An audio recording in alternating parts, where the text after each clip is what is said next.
rain. Ride on, Jesus. Give us more rain. Until we are wet, until we are soaked with the latter rain. It is raining, it is raining. All around me, I can feel it. The latter rain, ride on, Jesus. Give us more rain. Until we are wet, until we are soaked with the latter rain. Hallelujah. Praise the name of the Lord.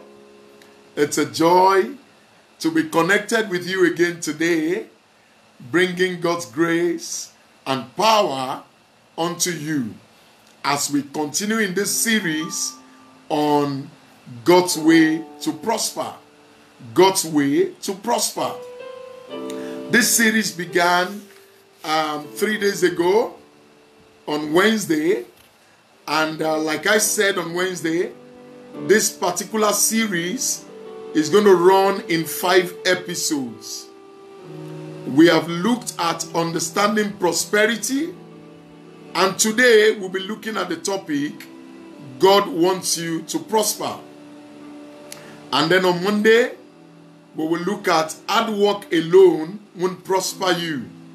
The next Wednesday, we'll look at walking in God's covenant of prosperity. And finally, next Friday, when we'll be rounding this series up, we'll be looking at building a dynasty of prosperity. And I pray that within the period of this study going on, the Almighty God is going to visit your life, is going to visit your destiny, and God is going to do something supernatural in your life. And your life will never, ever be the same again in the name of the Lord Jesus Christ. Please let us pray.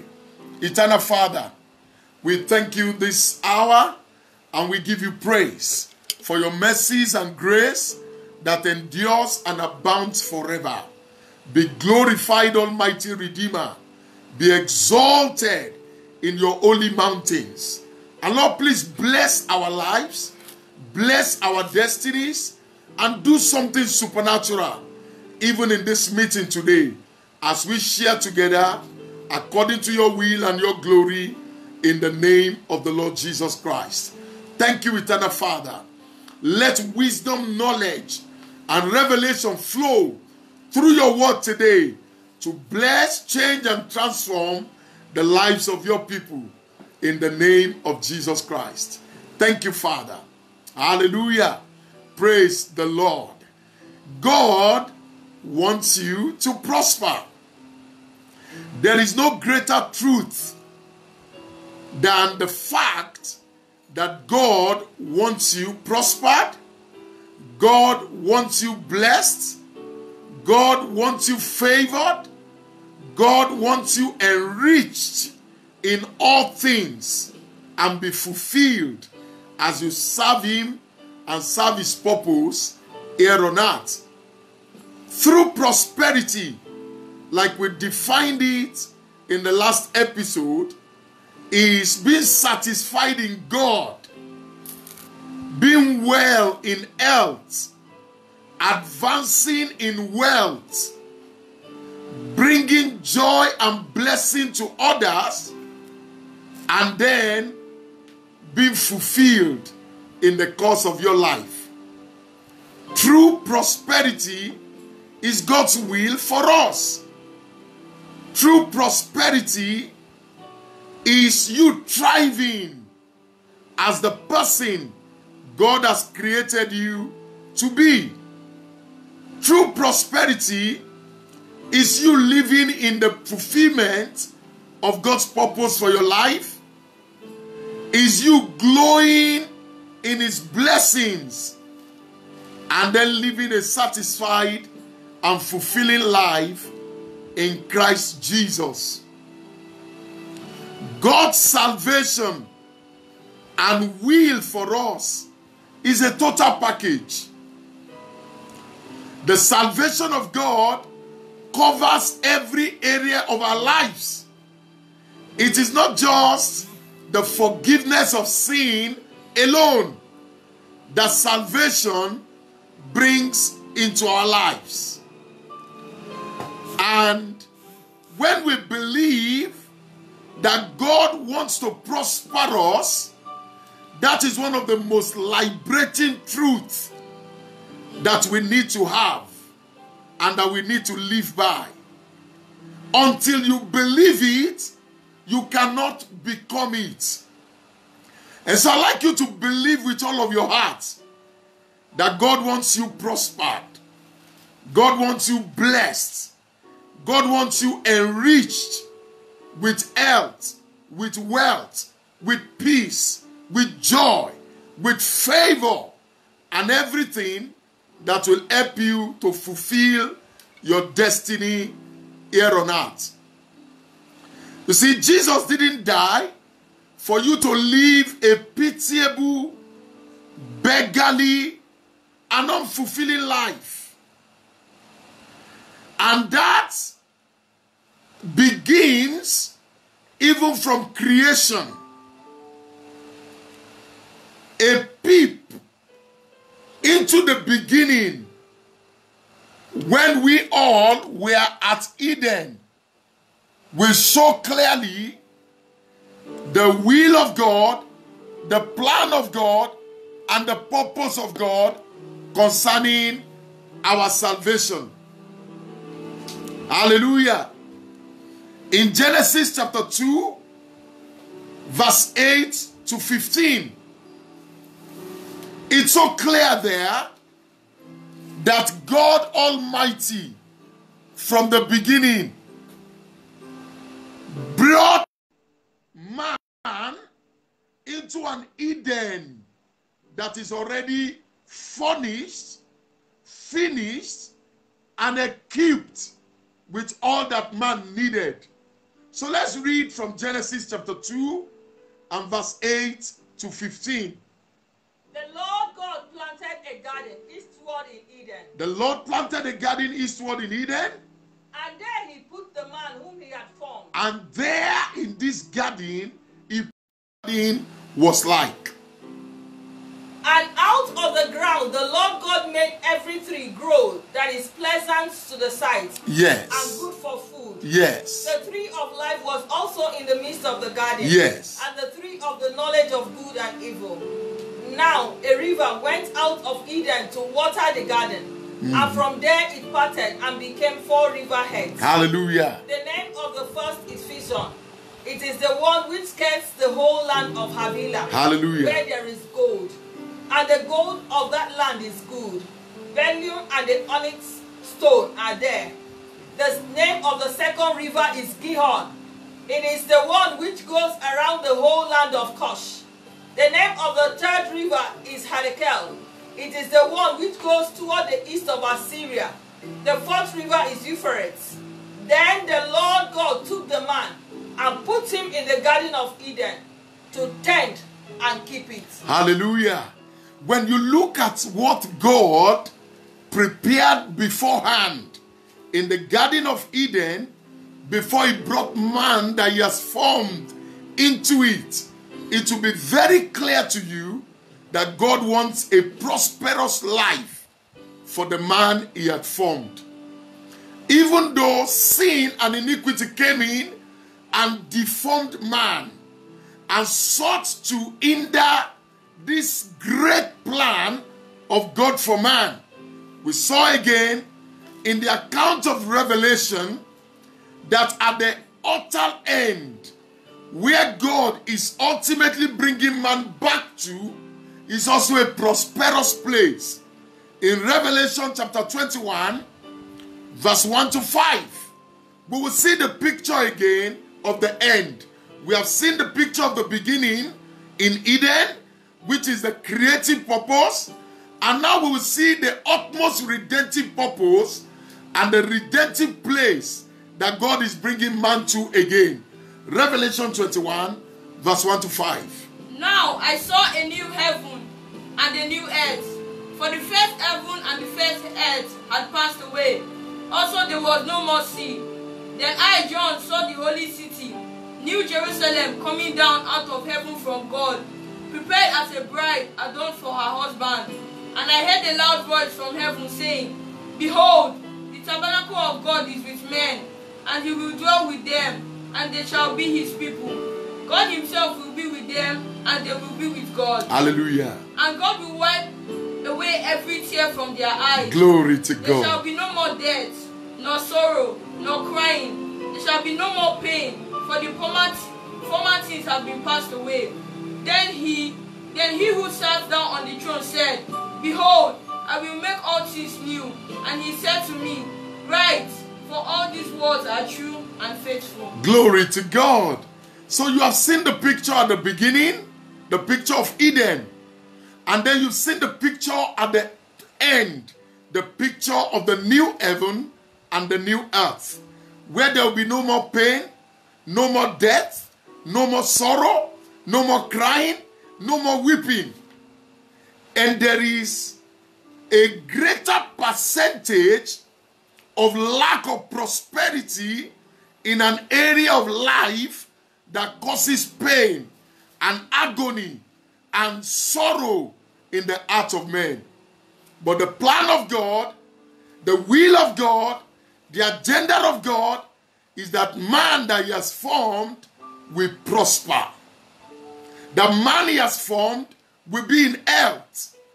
The man that he has formed will have all that he needs in order to fulfill the eternal plan and purpose of God for his life.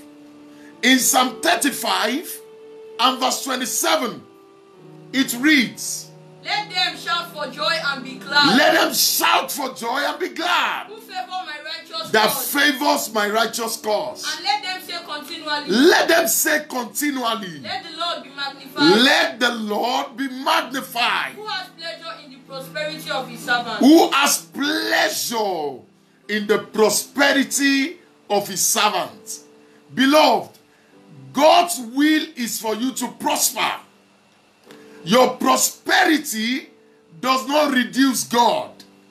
Your prosperity does not threaten the position of God. If God blesses you and all the 7.7 billion people on the earth today in abundance, it will not reduce a pin from the Almighty God. You see, the streets of heaven are filled with gold. Heaven is filled of mansions. Heaven is filled of lush green trees that bear fruits year round. There is no famine or drought in heaven. And Jesus asks us to pray, Our Father who art in heaven, hallowed be thy name. Thy kingdom come, thy will be done on earth as it is in heaven. Heaven is a prosperous place. Heaven is a glorious place. There is no hospital in heaven, you know. There is no hospital in heaven. There is no pharmacy in heaven where sick people can be referred to go and get drugs. The reason is because they are not sick in heaven. The reason is because no one needs a doctor in heaven. Heaven is full and filled with the glory, the power, and the blessing of God. And the Almighty wants it to be on earth for you, his people, as it is in heaven. In Jeremiah 29 and verse 11, scripture says, For I know the thoughts of you, says the Lord, thoughts of peace and not of evil, to give you a future and a hope. Hallelujah. God says, I know the thoughts that I think towards you, the thoughts to prosper you, the thoughts to bless you, the thoughts to make you happy, make you well, make you flourish, make you prosper, both in the present and in your future life. That is the thought of God towards us. He wants us to prosper. He wants us blessed. He wants us filled with good health, filled with all that makes for life and for godliness. In 2 Peter chapter 1 and verse 3, 2 Peter chapter 1 verse 3, as his divine power, as his divine power has given to us all things, has given to us all things that pertains to life and that godliness, pertaineth to life and godliness, through the knowledge of him, through the knowledge of him who called us by who has glory, called us into his glory and into his virtue. You see, there is no virtue in poverty. There is no virtue in penury. There is no virtue in affliction. There is no virtue in lack. And God has not called us to lack, unto poverty, and unto a pitiable situation. He has called us to glory and unto virtue. And how did he do it? By giving unto us all things that pertain to life and to godliness. All things that pertain to wellness, that pertain to wealthness, that pertain to fulfillment and unto joy. And by the mercies of the Lord, that is the life that you have been called to, and that is the life you will live in the name of Jesus Christ. Whatever is negating that life in you, I cut it off in the name of Jesus. Hallelujah. Glory to God forever. In Romans chapter 8 and verse 32, the Bible tells us clearly, he who did not spare his own son, God who did not spare his own son, but delivered him up for us all, but he delivered him up for us. how shall he not with him How then shall he not with him also freely give us all things? also freely give us all things? All things that will make our life prosperous, that will make our lives blessed, that will make our lives fulfilled. Hallelujah. That is the will of God for you. He wants you prospered. And if he gave his only begotten son for you, will he not with him also freely give you all things that pertain to life and godliness? And the Bible says in that 2 Peter 1:3, his divine nature, his divine power, his divine ability has already given us all that pertain to life and godliness, having called us to glory and to virtue. Now, God is a God of purpose. He doesn't do anything just for doing its sake. There is a reason why God wants you prospered.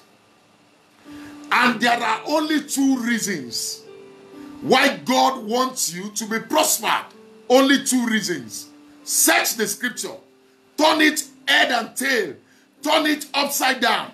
You will find only two reasons why God wants man that he has formed to prosper. Two reasons. Reason number one. God wants you prospered because it is his nature. It is the nature of God to see everything that he has formed, that he has created to prosper. It is the nature of God. And that's why out of his nature, he wants you prospered. And for the purpose of this study, I will be talking about 5 nature of God that compels him to prosper you. Number one is fatherhood. God is our Father. And listen to me, there is no father that wants less for his children. Every father wants the best, the very best for his children. You see, Jesus asks us to pray in that Matthew chapter 6, reading from verse 9. After this manner, therefore pray ye, our Father, who art in heaven, hallowed be thy name. Thy kingdom come, thy will be done on earth as it is in heaven. Give us this day our daily bread. So God does not want you to go a single day without having your needs met, without having your bills paid, without having you making a full proof of your life. He wants the best for you. And you see that daily bread, the scriptures also tells us how he supplies it. The Bible says he daily loaded us with benefits, even the God of our salvation. That daily bread is a load. So it goes beyond what you alone needs. You don't need a load of benefits, a load of bread to be sustained. In a day, eating one loaf of bread is sufficient for you. But the Bible says God is not going to give you your daily bread as what you alone needs. He is going to load you with his benefits daily. On a daily basis, he will bring a load of his benefits towards you. That's the nature of God. That's why he wants you prospered, because he's a father. Number two is his loving nature. His loving nature. His loving nature. Let's read Romans chapter 5 and verse number 8. Romans 5 and verse 8. But God demonstrates his own love towards us. God demonstrated his own love towards us. In that while we were still sinners, In that while we were still sinners, Christ died for us. Christ died for us. You see, the loving nature of God is selfless, is unconditional. Oh, some fathers may decide not to give their child something because the child has behaved uncomely, because the child has disappointed, and so they'll be waiting for the child to do something right before they give the child some benefits. But that is not the nature of God. His loving nature gives to us even while we were yet sinners. And if God can die for you, his son can die for you while you are still a sinner out of his love, now that you are his own, can you imagine how much more he will lavish his love upon your life? In Psalm 107, verse 8 and 9, Psalm 107 and verse number 8 and 9, the Bible tells us again of the great love that God has for us, and how out of that love he satisfies us with all that we require. Psalm 107 verse 8 and 9. Oh, that men will give thanks to the Lord. Oh, that men will give thanks to the for Lord. his goodness. For his goodness. And for his wonderful works to the children And for of his men. loving kindness to the children For of he men. satisfies the longing soul. He satisfied the longing soul. And fills the hungry soul with goodness. And fills the hungry soul with goodness. Can you imagine that when you long, when your heart cries out to the Lord, his love reaches out to you and satisfies you with that which is good. He satisfies the hungry soul with good because he's a loving father. For God so loved the world that he gave his only begotten Son. And who is that Son that he gave to us? Full of grace and truth. All the treasures of heaven is inside this priceless Jesus that the Father gave to us out of his love.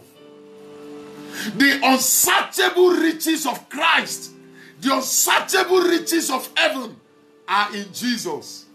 And out of his love, he gave us Jesus.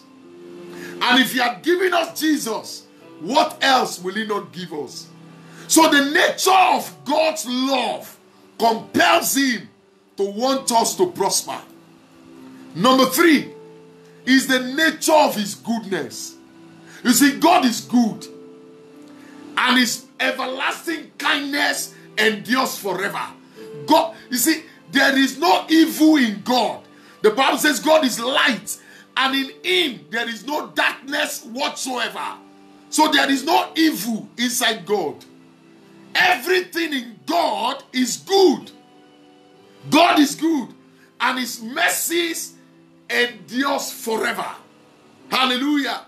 In Proverbs chapter 13 and verse 22, Proverbs 13 and verse 22, the Bible says, a good man leaveth an inheritance for his children's children. A good man leaves an inheritance for his children's children. Now, if the Bible says a good man will leave an inheritance for his children, the one who gives that command must also be good if he's not an hypocrite. And God is not an hypocrite. If he asks man to be good, to leave an inheritance for his children and for his children's children, how much more will he that asks us to leave an inheritance not leave an inheritance for his own? God is good, and he leaves an inheritance of prosperity for his children. So congratulations if you're a child of God. Congratulations if you belong to Jesus. There is an inheritance waiting and available for you. No wonder Paul says to the Ephesian elders, I commit you to God and to the word of his grace that is able to build you up and give you an inheritance among them that are sanctified. God is good, and out of his goodness, he leaves an inheritance of prosperity, of good health, of blessing for his own people. In Ecclesiastes chapter 5 verse 19, the Bible talks about the gift of God that prospers a man, that gives him all the good things of life, and also gives him the power to eat of it. Let's have Ephesians 5:19 read. As for every man, As for every man, to whom God has given riches and wealth, to whom the Lord giveth prosperity, and giving him the power to eat of it, and then gives him the power to eat of it, to receive his heritage and rejoice in his labor. to receive his inheritance and rejoice in the labor of his hands. This is the gift of God. This is the gift of God. It is the gift of God. And you see, every good man gives gifts. Everyone that is good, they give. They delight to give gifts. And it says to us, this is the gift of God. Therefore, I prophesy to your life that God will give you prosperity and will give you the power to live and to eat of that prosperity in the name of Jesus Christ. You will not labor in vain. You will not bring forth for trouble. Another will not take your place in the name of Jesus Christ. You will not build for another to inhabit. You will not plant a vineyard for another to eat the fruit of it in the name of Jesus. He whom the Lord has prospered and has given the power to eat of it. This is the gift of God. Number 4, nature of God that makes him to want us prospered is that God is rich. Hey, friends, God is rich. He is rich in wisdom. He is rich in power. He is rich in grace. He is rich in mercy. He is rich in money.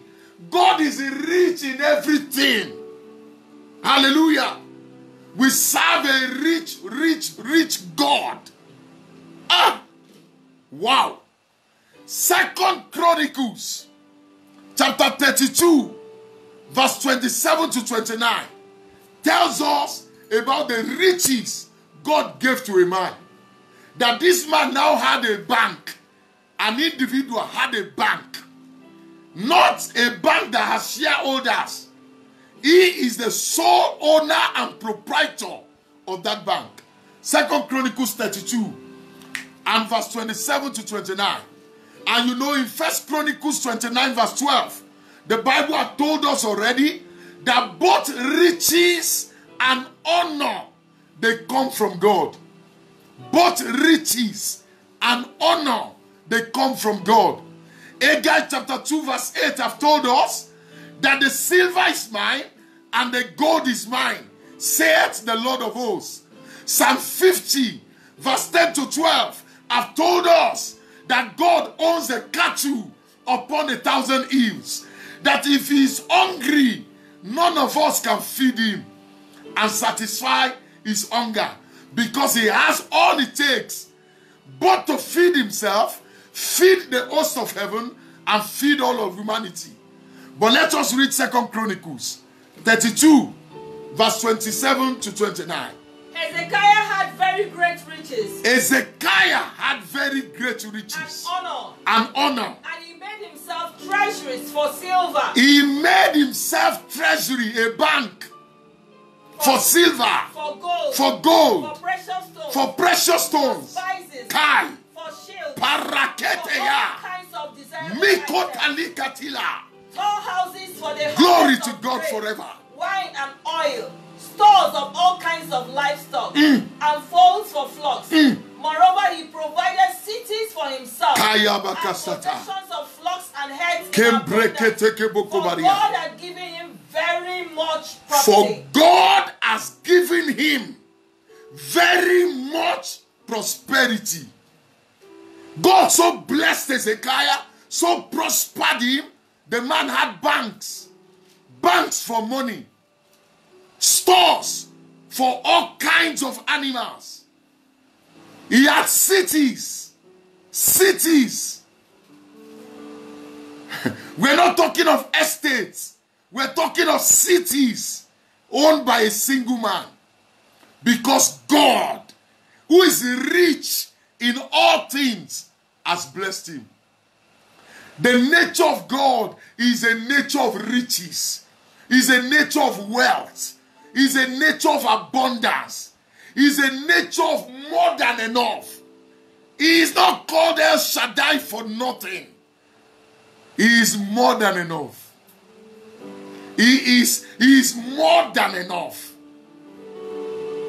When David took the wife of Uriah, Bathsheba, and he killed Uriah to take the wife, God through Nathan sent a message to David. In 2 Samuel chapter 11, God said to him, I took you from the sheepcotes. I made you ruler over my people. I gave you the throne that belonged to Saul before. I gave you the wives of Saul. I gave you everything. Horses, I gave you the throne. I gave you everything.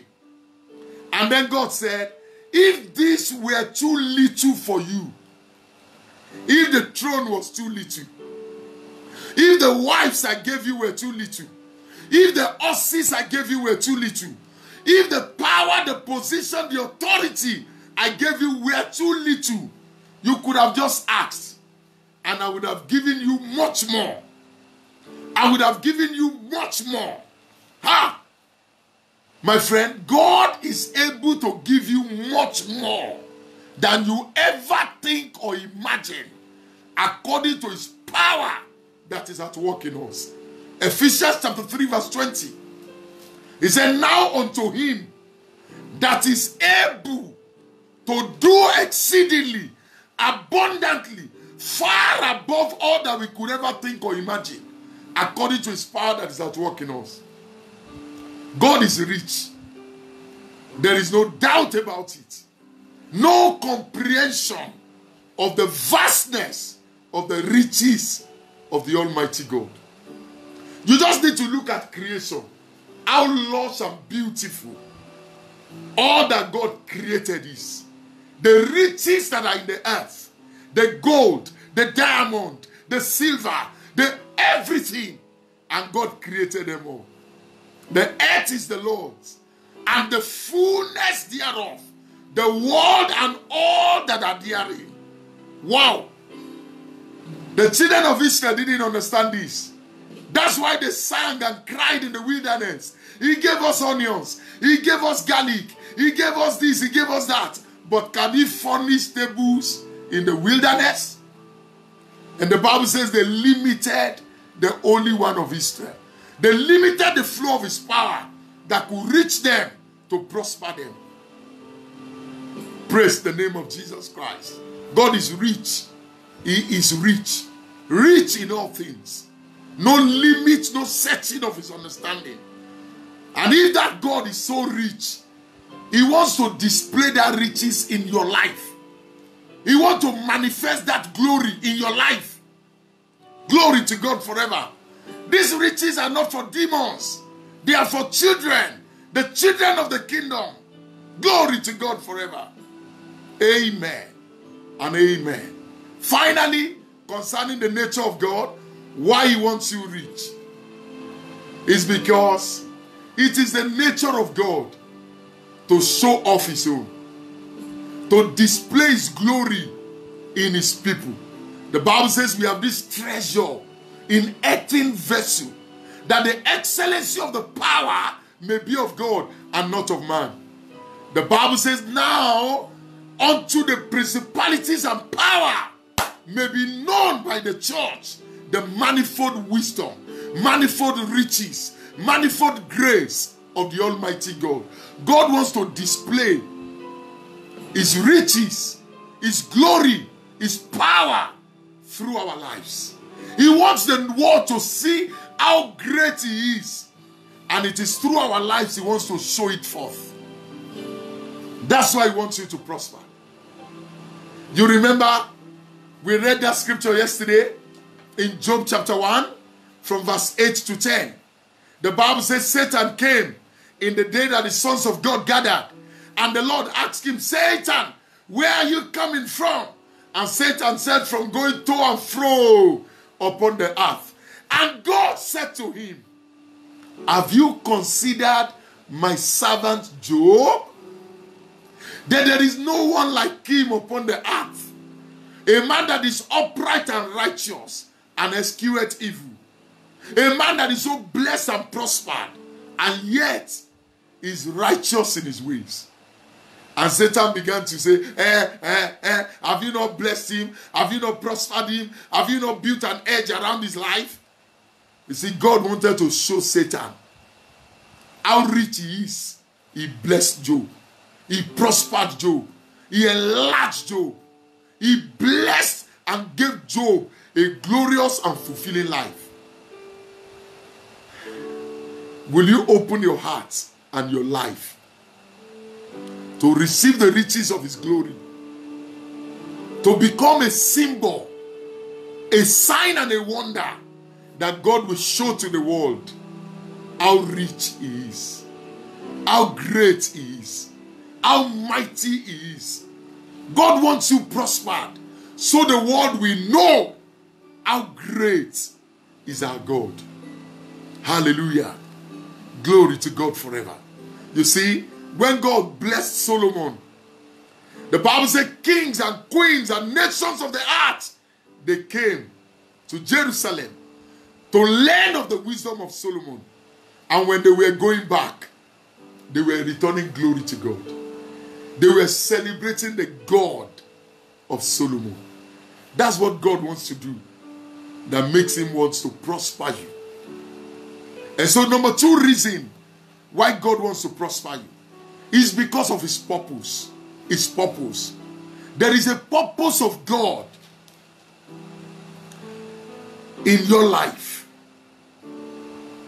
God has called you and I unto a purpose. And there is a commensurate level of prosperity required to fulfill that purpose.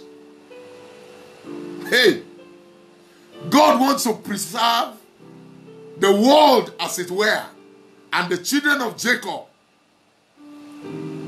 He sent Joseph to Egypt and made him a ruler in Egypt, prospered him with all the wealth of Egypt, so that his purpose of preserving his people can be accomplished.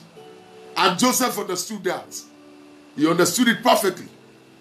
In Genesis chapter 50, verse 19 to 21.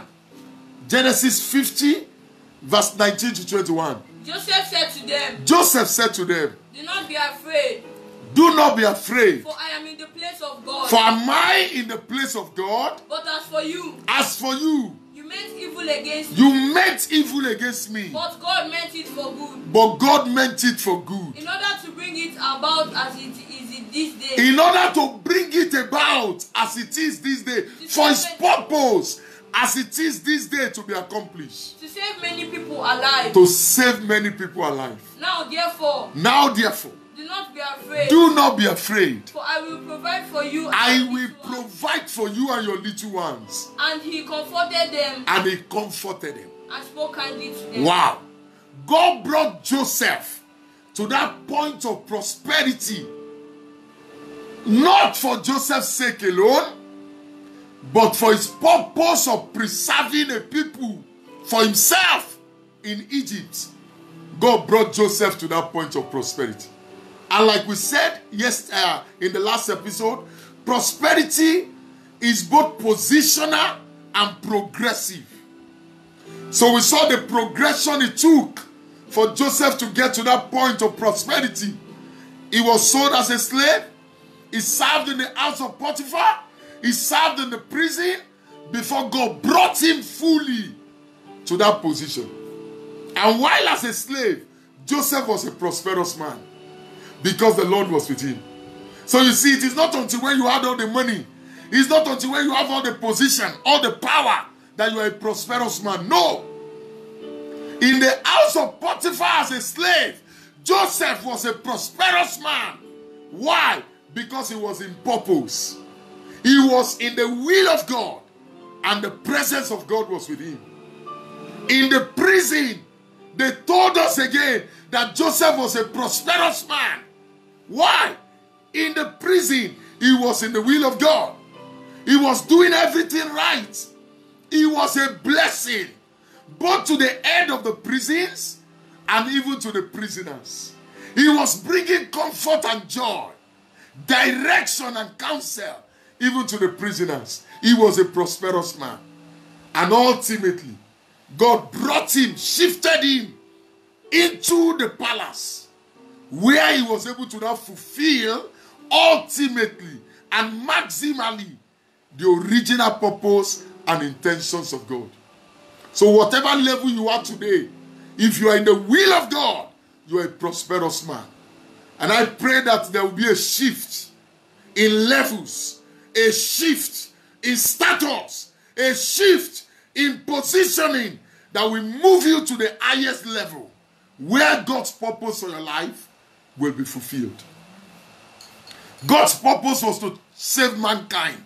He sent Jesus to the earth to die for us. And he gave him all that he required to fulfill that mandate of salvation. Abraham was going to become the father of all nations. God gave him Isaac, prospered him with Isaac to fulfill that purpose. God wanted to test Abraham and show us the substitutionary nature of what Christ was going to become. He asked Abraham to go and sacrifice Isaac. Isaac asked the father, here is the fire, here is the wood, where is the lamb for the sacrifice? Abraham said, the Lord will provide for himself a lamb for sacrifice. If God wants a sacrifice, he will prosper the one that is to make that sacrifice, to make it happen. And ultimately, a ram that was caught in its ticket was found in the bush. God provided the lamb for the sacrifice. He provided the lamb for the sacrifice. In Deuteronomy chapter 28 and verse 12, the Bible says, the Lord will open to you his good treasures. The rain to fall for you in its season, and for your land to bring forth its increase. The good treasures of heaven, they don't need it in heaven. We need it here on earth. That's why God wants to prosper you. Those good treasures are for his good purpose. God is not going to provide for your greed. He's not going to provide for your frivolities. But he's going to provide for your needs that are according to his purpose. And he will provide for it according to his riches in glory through Christ Jesus. The purpose of God is to advance his kingdom. So he will prosper you to be a channel for kingdom advancement. The purpose of God is to see others blessed. So he will prosper you to be a channel of blessing to others. The purpose of God is to see others healed. So he will prosper you with anointing to be a channel of healing and deliverance to your generation.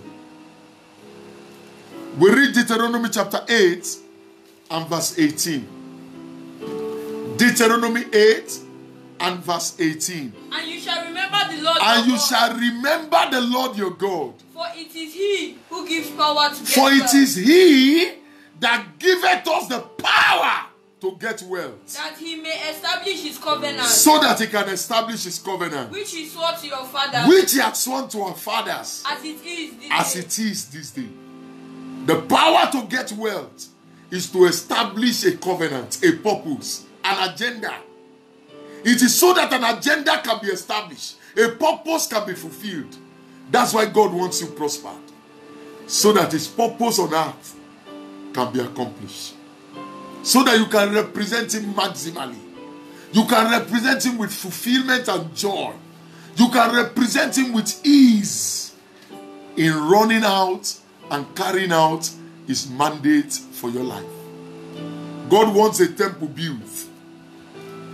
He gave all the resources required. In 1 Chronicles 29, verse 14 to 16. 1 Chronicles 29, verse 14 to 16. But It who am I? But who am I? And who are you, my people? And who are you, my people? This is David speaking. That we should be able to offer so willingly as this. That we should all be able to have enough to offer so willingly as this. For all things come from you, For all things comes from God. and of your own we have given you. And it is of your own that we have given you. For we are aliens and pilgrims, We all are aliens and pilgrims here on earth. as were all our fathers. Yes. All our days on earth are as a shadow, Glory to God. and without hope. Glory to God. David said, we have been able to provide for the temple to be built out of the riches, the abundance, the prosperity that you have given us. It is out of it that we have been able to bring to offer to you, so that your work on earth can be done. Friends, this is why God wants you to prosper. This is why God wants you to be fulfilled. This is why God wants you to be healthy. This is why God wants you to be strong in the spirit to fulfill his purpose. The only poverty that heaven commends was the poverty of the spirit that will lead us unto the pursuit of a feeling that comes from God. He said, blessed are those who are poor in spirit, for they shall be filled. Theirs is the kingdom of God. That is the only poverty that heaven commends. Those who are poor in spirit, who recognize their spiritual bankruptcy and cry out to God for a feeling. God doesn't want you poor. God doesn't want you sick. God doesn't want you afflicted. He doesn't want you to live a pitiable life. He has called you to glory and to virtue. And by the grace of God, you will live maximally to fulfill his purpose in the name of Jesus Christ. This is why God wants you to prosper. I believe this teaching today has created a new well of hunger in your heart, that you will not live less than what God has proposed and ordained for your life. May the grace of God that brings salvation and that brings prosperity, may it rest upon your life. May you walk in the fullness of the riches of his glory to fulfill your purpose on earth and to glorify the Lord.